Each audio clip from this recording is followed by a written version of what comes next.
Humans are basically habit machines.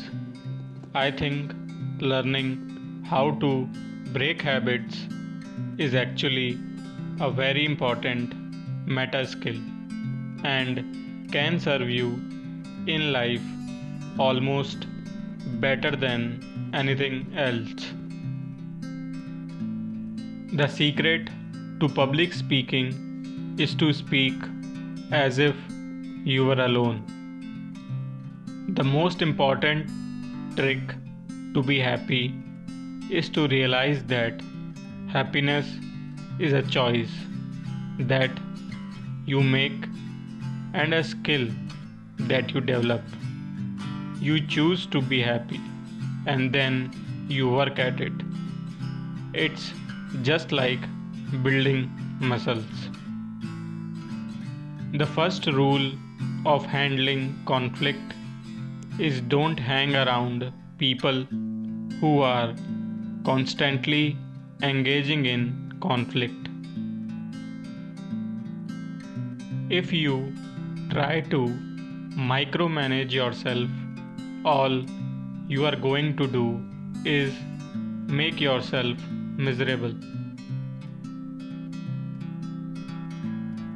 The people who succeed are irrationally passionate about something.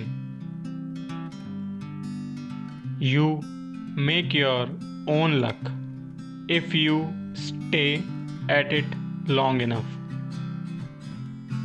A busy mind accelerates the perceived passage of time by more time by cultivating peace of mind. I don't plan. I am not a planner. I prefer to live in the moment and be free and to flow and to be happy. A fit body, a calm mind, and a house full of love. These things cannot be bought. They must be earned.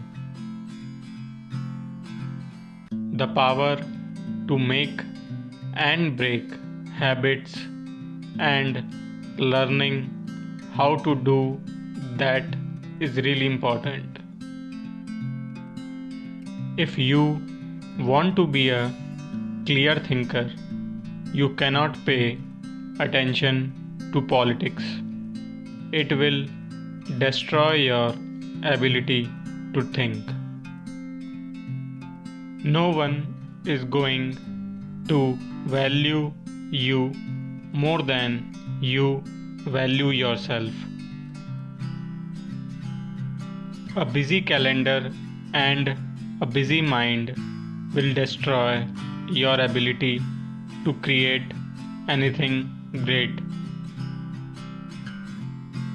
Every second you have on this planet is very precious, and it's your responsibility that you are happy. People spend too much time doing and not enough time thinking about what they should be doing. A clear mind leads to better judgment, leads to better outcome. Enlightenment is the space between your thoughts. Happiness is a state where nothing is missing. Nothing you do is going to matter that much in the long run. Don't take yourself so seriously. When you look at the greatest artists and creators, they have this ability to start over that nobody else does. Free education is abundant all over the internet. It's the desire to learn that's scarce. Most of modern life, all our diseases are diseases of abundance, not diseases of scarcity. The modern mind is overstimulated and the modern body is understimulated and overfed. Meditation, exercise, and fasting restore an ancient balance. The best exercise is the one you enjoy doing every day. Most of the life is a search for who and what needs you the most.